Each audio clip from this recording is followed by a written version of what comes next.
What's going on, everybody? We are preparation day ready. Getting ready to head to Lake Oneida. It's gonna be fun. I am just clustered up and we are going to be cleaning everything, getting the boat dialed in, all the tackle ready, rods ready, and it's gonna be a good time. So looking forward to it. We're gonna walk you through the day. Gonna be playing music, making the Silverado Sweets homie, and pretty much that's just about it. So we're gonna have a fun day and get Oneida ready. So I'm a very organized person. I don't know if it's a good thing or a bad thing at times, because I tend to try to perfect things, and it's a bad thing because I think it takes away time of being efficient towards what actually matters. But if I'm organized, I'm clear-headed, which makes me more efficient in the end. So I'm kind of getting everything in one spot right now. Sorry for the weird angles. I'm multitasking, but got some butane for the camping stove. And we got the Silverado Sweets pretty set up. I wait till the day I leave to bring out my nice comfy pillows, but the nightstand set up. Shout out to Josh Douglas. He hooked me up with an Engel cooler, and I had another Yeti one, but it didn't have a drain hole, and that started to really bother me. And I think this one's a little bigger, so gonna try this one out this trip. It's only one tournament, so you know, you just kind of trial and error stuff. Ain't no thing. And I don't know, get to pack light. It's nice, you know. I'm gonna rig the boat, or get my tackle rigged and set in the boat just for Lake Oneida, really. Smallmouth gear versus largemouth gear, I have a lot less anyway. So I'm actually going to do some filming with the Daiwa Japan team after Oneida, so that should be fun. But nonetheless, if we branch off from Oneida, I still got all my smaller gear and stuff. I think that's gonna be the focus. Might go to Lake Ontario, which I've never been, so I'm excited. I hope we do that. But yeah, I don't know. I love days like this. It's getting things right, staying organized, and gets me clear-headed and feeling like I'm road ready. So we're gonna keep at it. Grab some rods from Madre's house. Got some new all-terrain tackle swim bait heads. Show you guys these. So, okay, just want to make sure I can see. But the new Smasher swim bait head. Looking forward to that. I got a bunch of them. Gonna bring some and try to catch some smallmouth on it, or largies, whatever ones want to play with me. But I think it's going to be a smallmouth dominant tournament, and I'm looking forward to it. I'm looking forward to thinking like a nomadic smallmouth and just being okay with it. It's like math. It doesn't have to make sense. You just got to know how to do it. So we're going to get ready to go do it.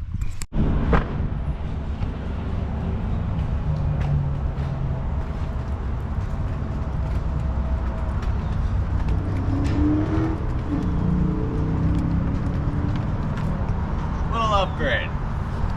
He got a new truck. You guys remember Clayton? What's up, guys? He fished last year with me in some opens with Josh, and he's coming to Lake Oneida with me, and that's what we're doing. So we just linked up just outside La Crosse, Wisconsin. He met me along Highway 90 on the way towards Madison through Chicago, and we're heading straight east to go to Lake Oneida. Pretty excited about it. Got some coolant for my truck because that's been an issue lately. I don't know why.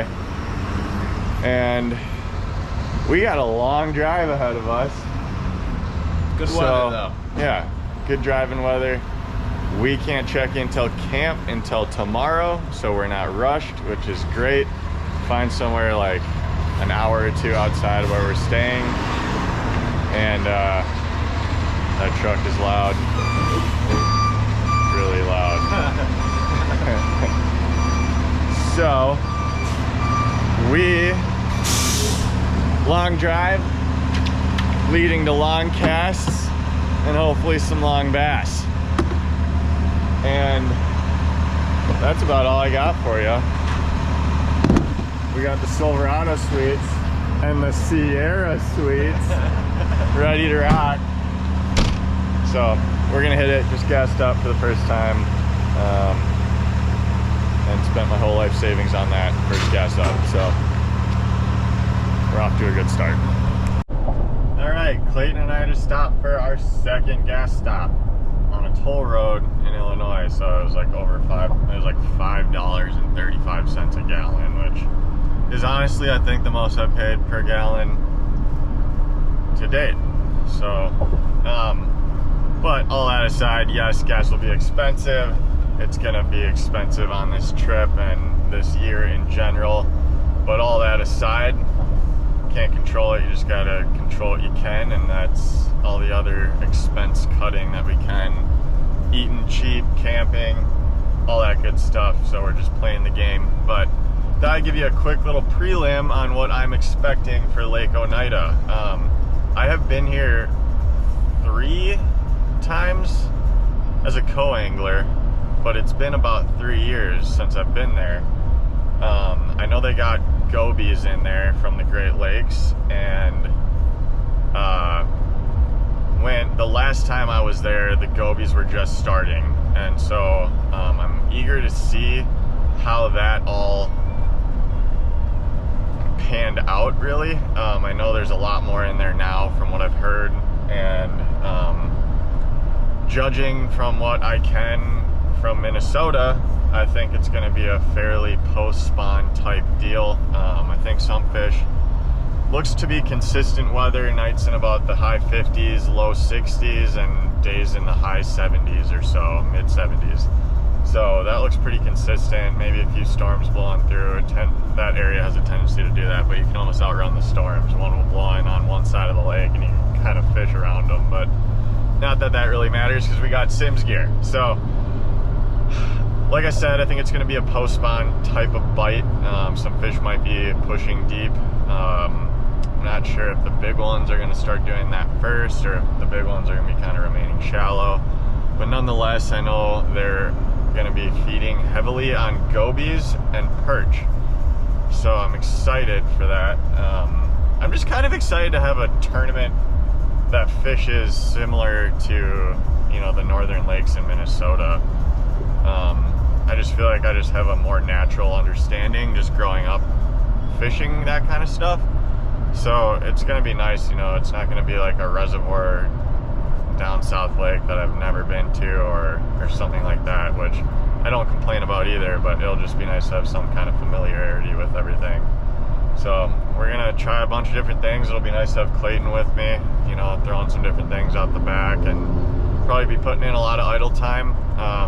Like I said, I have no waypoints out here because I've never been here as a boater, so relocating some rock piles and stuff like that I've been in the boat with Josh in the past, and just kind of doing my thing, sniffing things out for myself, and I'm excited. I like doing that. I like spending time behind my screens and, you know, kind of finding different isolated type structures that you know, maybe some other people don't find or look past. And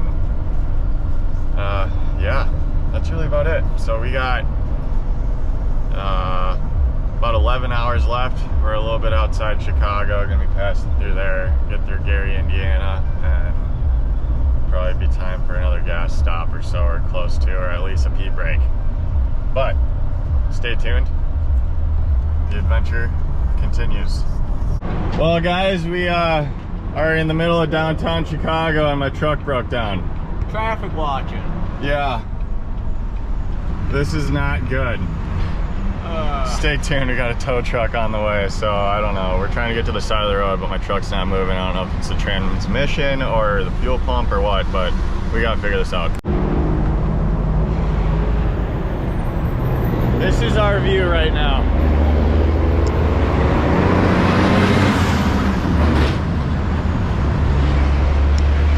trucks. Souvenirs. Yeah. Look at this, just trash everywhere, crap everywhere. We got Clayton's truck hooked up to the Skeeter. Thank goodness Clayton was with me, otherwise I would be kind of royally screwed. But I don't know what's going on. It sucks, especially because my home is the Silverado Suite, so I'm hoping we can get this figured out. I don't know what's wrong. This is the first time my truck's ever broke down on the road like this.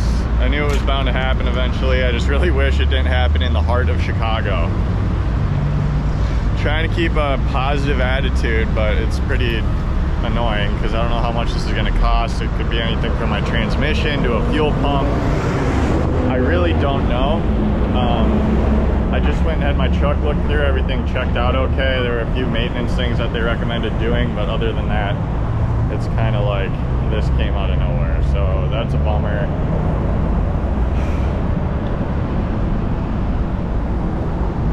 We'll see what happens.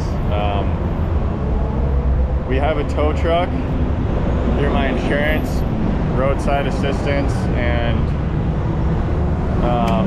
they're coming to get my truck to bring it to a Chevy dealer that I just kind of randomly picked through the app. So I hope that works out. I hope they can get me in to fix everything and diagnose everything, and you know, it's not going to be like a multi-day endeavor because that would suck, and I don't know what we would do.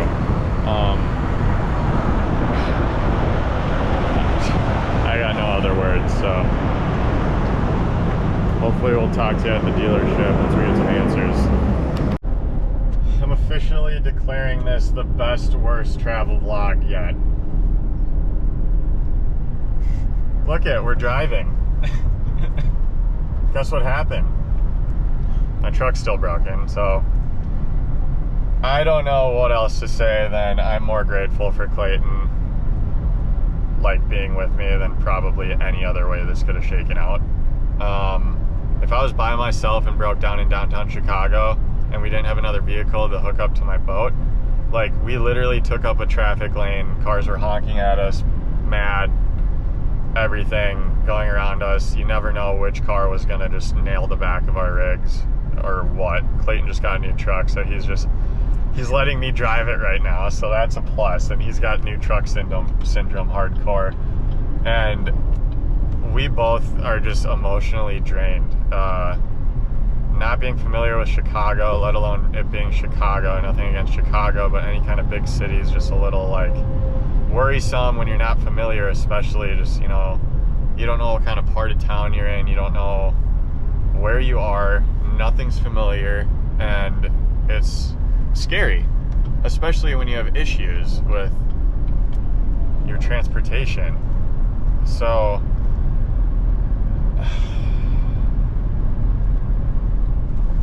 update on the truck, I got it to, after hours of finagling and figuring it out, we booked a tow truck via my roadside assistance through insurance. He came, told me that I needed to try to drive it and that he would follow me because it would be better for me that way, and he was acting kind of sketchy. So the whole scenario just didn't feel like street smart. And after that, I drove about 0.1 miles and sorry, we're pulling off now to an exit to regroup and try to figure out what's next. But drove about 0.1 miles and my truck died again on me. Or it didn't die, it was like revving in neutral. It felt like endlessly revving, like it wasn't catching. It seems like a transmission issue, which is worrisome. But a cop pulled up after we stopped in the middle of another lane. What? The tow truck kept going by you. The guy that was gonna follow you? Yeah. Followed you. Yeah, the tow truck guy never followed us, so like he disappeared, then I couldn't get a hold of him. And then so a cop pulled up, asked me what was going on. I'm like, I have no idea. And he pointed to behind me at Clayton and he's like, is he with you? So he backed up, clogged up traffic, at least blocked off the lane for us.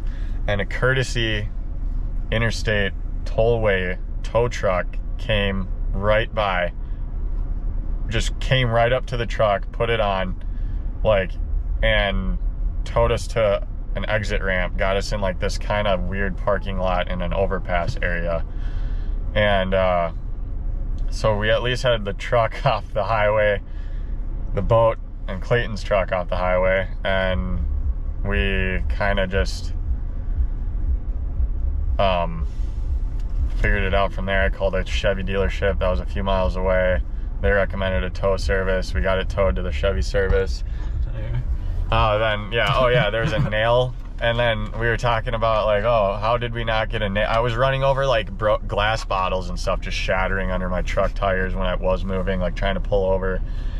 And then we're like, how did we not get anything in our tires? And period, question mark, put on the sentence, I looked down and there's a nail in my trailer tire. So I have a spare that I did not get replaced like an idiot that had a nail in it that I patched. We found another nail in that one. And so now we have to figure that out. But we're in Clayton's truck. We got to figure out canceling the campground that we don't know if we can get the money back for because it's too late. But we're going to try. And call the buddy, Kyle Patrick, shout out to him for being welcoming to letting us stay in his Airbnb. And we got both of, I have the mattress from my truck, everything from my truck piled in Clayton's truck and my boat under the cover. Clayton's rods are on the boat. Like, we don't know anything but that we're gonna go fish Lake Oneida and just see where everything pans out. We're not gonna know anything about the truck until after the 4th of July, and there's nothing else to do. You just have to, like, we just have that mindset. We can't do anything about it but either go fish the tournament or we go home. And I just don't think I can give up yet. If we have the option to go, we're already so invested, we have to try. It may put a damper with things depending upon what's wrong with my truck and the process with that going forward for the remainder of the year, depending upon how Oneida goes. But I'm not even going to start thinking that way because we have a task at hand, and that's to get to Lake Oneida safe and sound after all this crap and go do everything we can to try to have the best finish of our careers. There's nothing else to it. So we're at a gas station. Just wanted to give you guys that update, but adversity is dope, I guess. It's scary while it's happening. Yeah. And then it comes dope. I'm emotionally and mentally drained and want to cry, but I think I'm too tired to cry. Got Chad here, adding another thing to his day. Now he's an expert tire repairsman. Yeah. Unfortunately, I've had to do that too. Now we got a spare at least. We fought long and hard to get to New York, but we made it. And Clayton and I got the back of our truck set up in a living room. So we made it. We stopped at the Brooklyn Pickle for a super dank sandwich.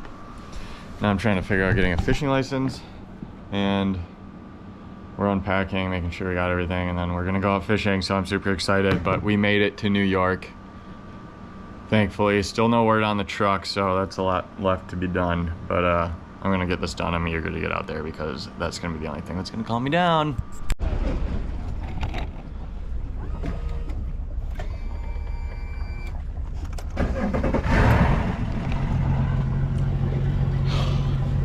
We are here. I'll leave it at that. We got some work to do. Stay tuned for the practice vlogs.